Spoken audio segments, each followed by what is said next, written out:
Let us consider two different domestic situation. Domestic situation number one, there is a man who runs the family, who is the boss. He has got one wife and he has got two kids. One is a son, another is a daughter. Now let us assume that the man is about 45 years old, the woman is about 37 years old, and they have a son and daughter aged around 15, 16 years and 10 years. Now, scenario one, there is a family, this family whose man, the man I am talking about, is a school dropout.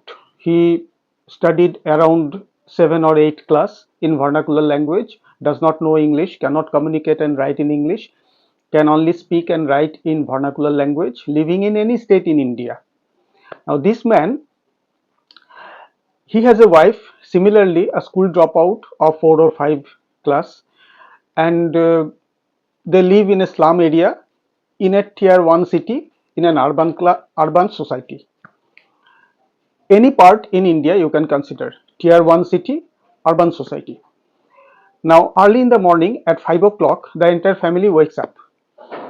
The man and the wife, after taking their tea at 5:30, moves out of the house.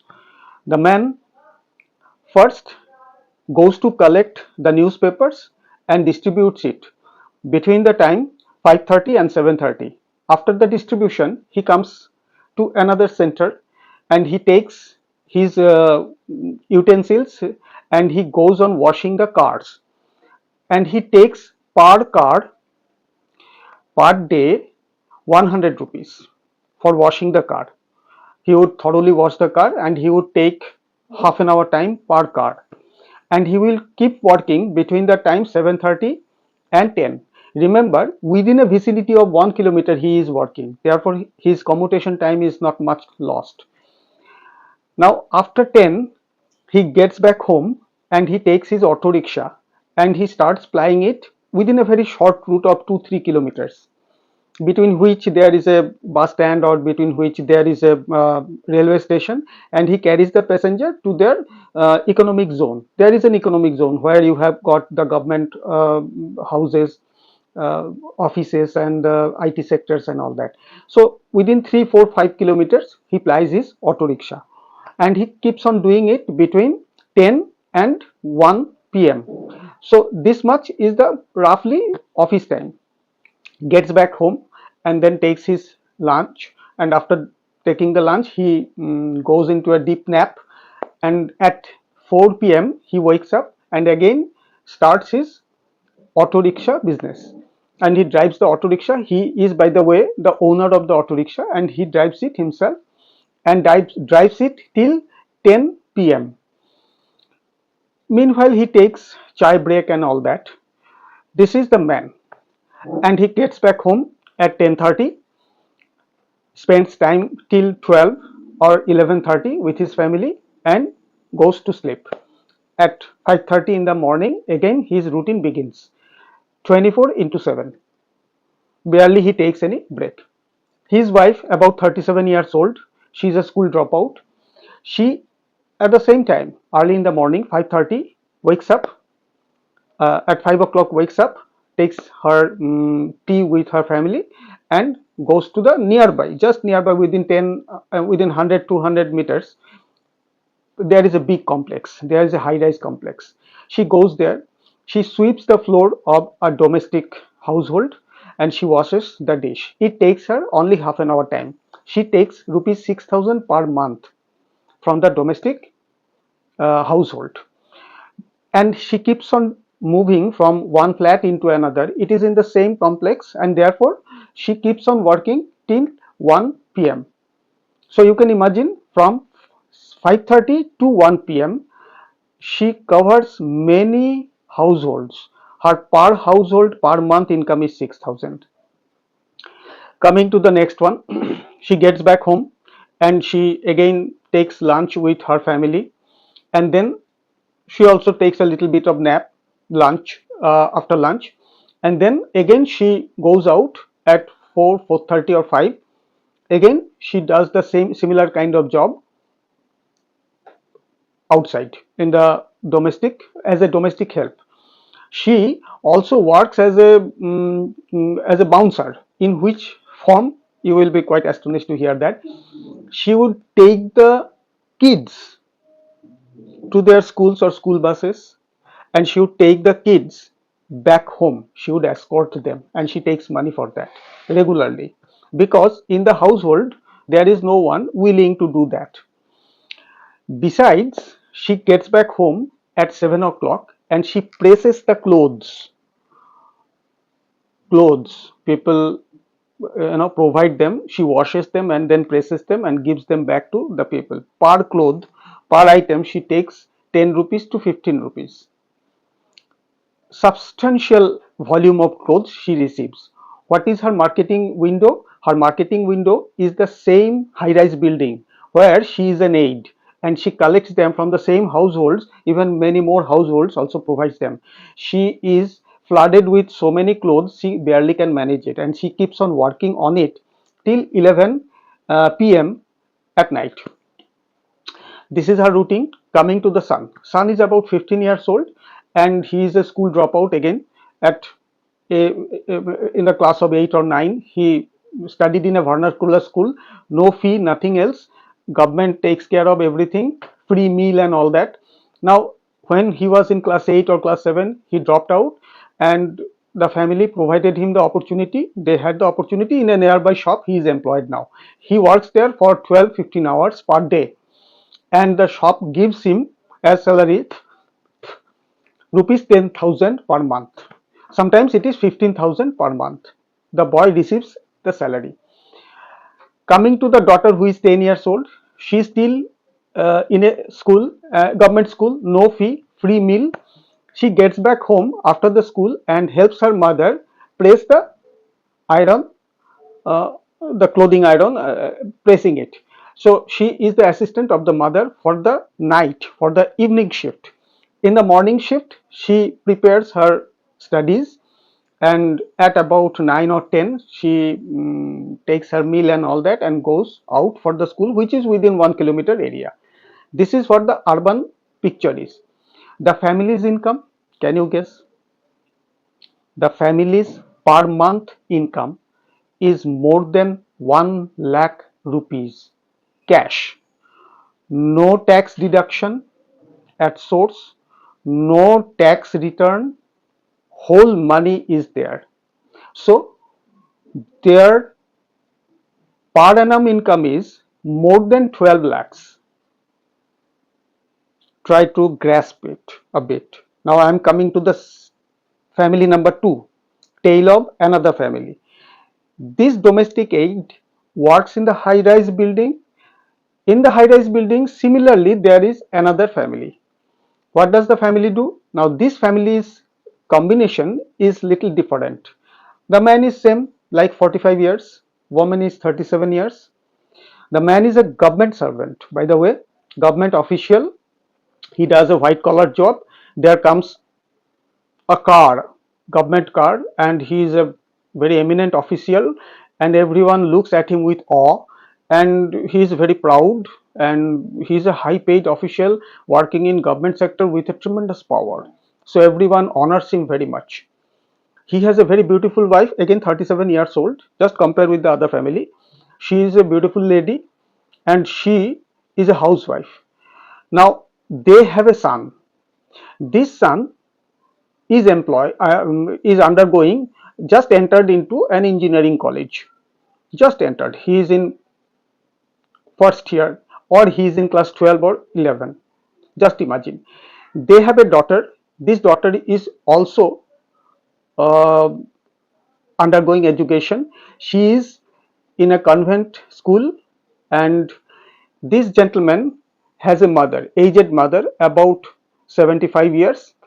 She is dependent on her son, and she requires constant medical attention. Every month there is a substantial expenditure after her to keep her going.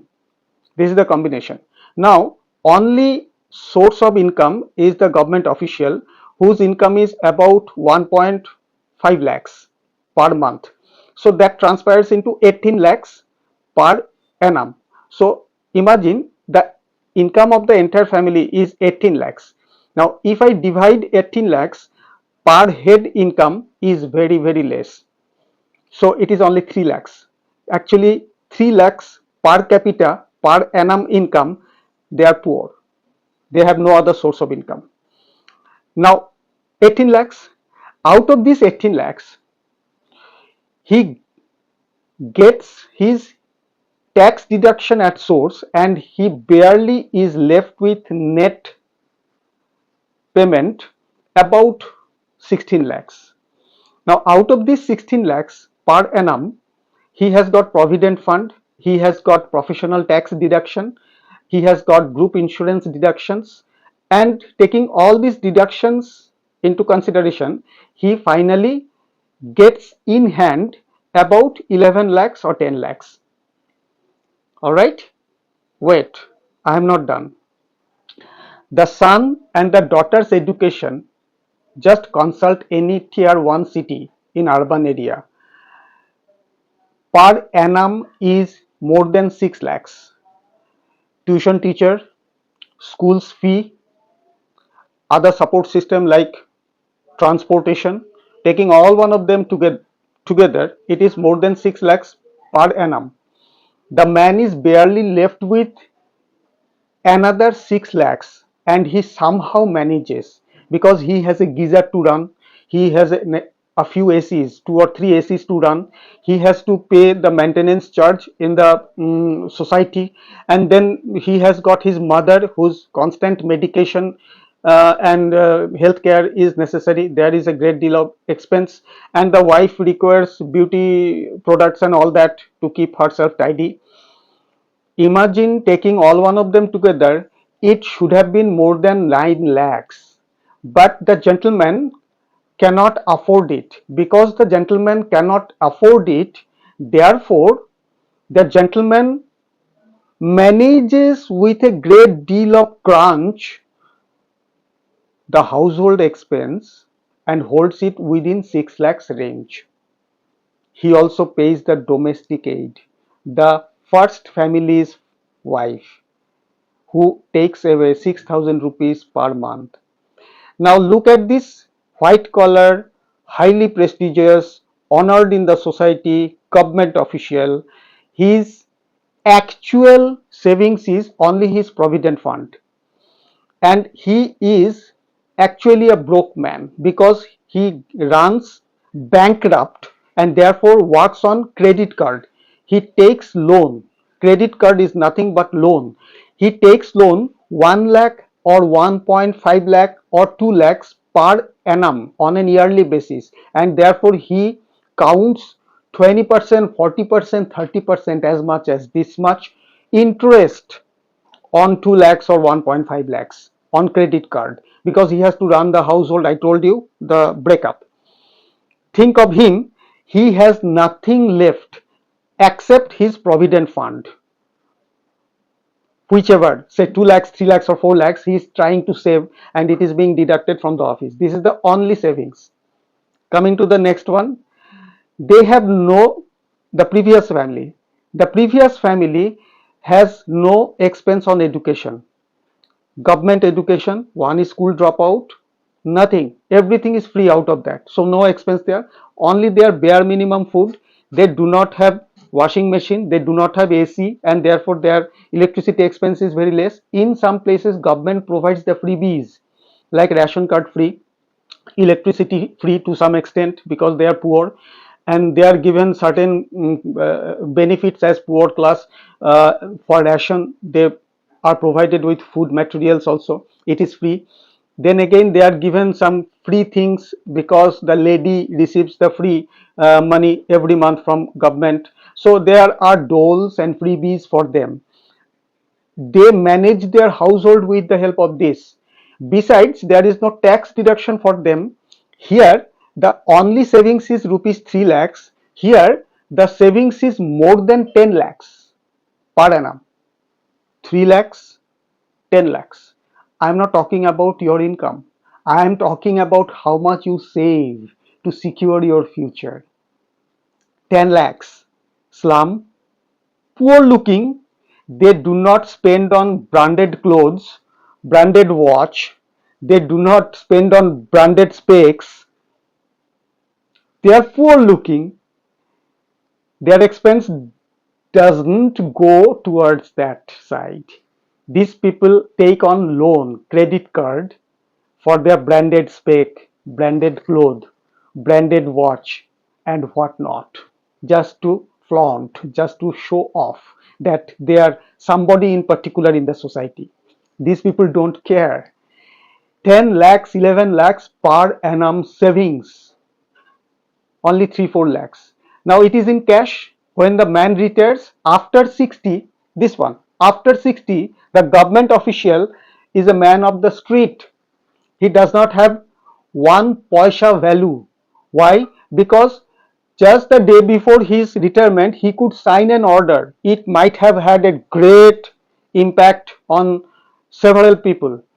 After retirement, he is not on the chair. Nobody will even give him any importance. His card is gone, taken away, the car does not come, his sofa is gone, his petrol is gone into the car, his, if he has a quarter, that has been also snatched away. So he is a man of street.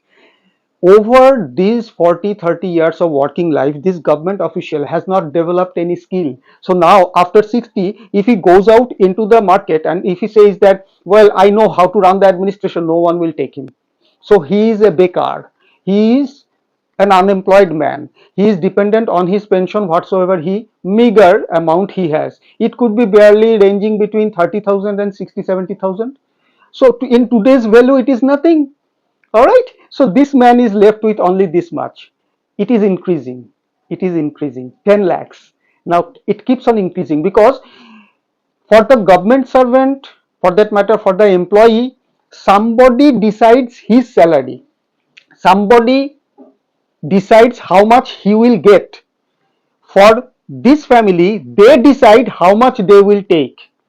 This woman can say, the domestic help can say, from next month I shall charge you 7,000 rupees instead of 6,000 because the market value of the things have gone up. It is tremendously inflational. I cannot maintain my family. Give me 7,000. Give it or take it.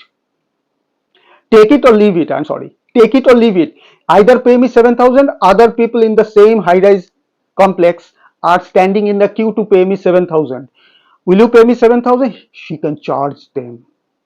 So they decide their fee, they decide their wage. As a result, their wage keeps on increasing to the tune of, hold your breath, 20% CAGR. His income rises to the tune of 10%. Government gives DA at a rate of 7% per annum, 3% increment, barely 10%. If he gets a promotion, then another 3% as incremental value, 13%.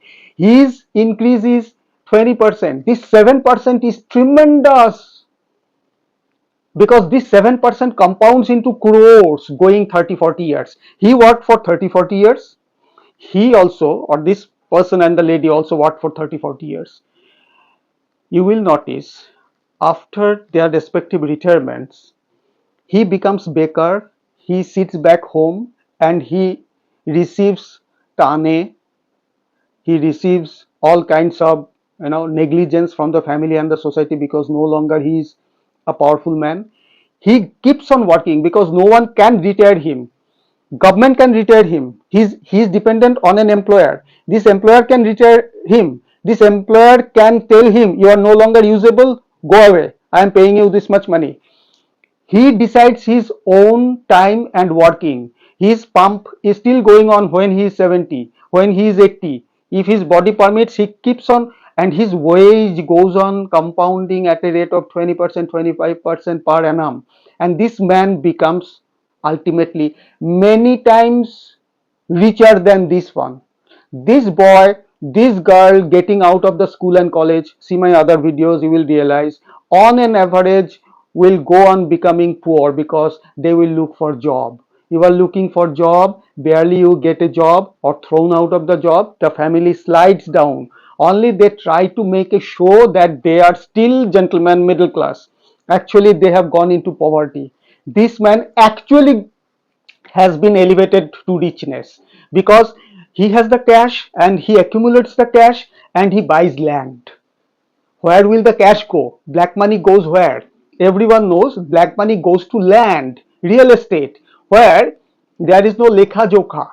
So he goes on buying land at a very cheaper rate, just at the vicinity of the tier 1 city. Just imagine any tier 1 city, Delhi, Gurgaon, Noida, Hyderabad, Pune, Mumbai, Ahmedabad, Kolkata, Guwahati, any place, vicinity, set within 10 kilometers, 20 kilometers, land is still very cheap. Go and find out. These are called shadow zones. I shall talk about it in a separate video about real estate investment. Now they buy plots there, jameen, they hold land, not flat. They buy jameen. Over 30-40 years, it gives them a cash of 10 crores, 8 crores in today's term. Of course, going forward, it will be different. So they become insanely rich. They do not have to read. They do not have to undergo traditional education, but actually they are educated in the society. They will employ one day this boy or this girl as their staff. If you like this video, share it among your friends. We will meet again very soon.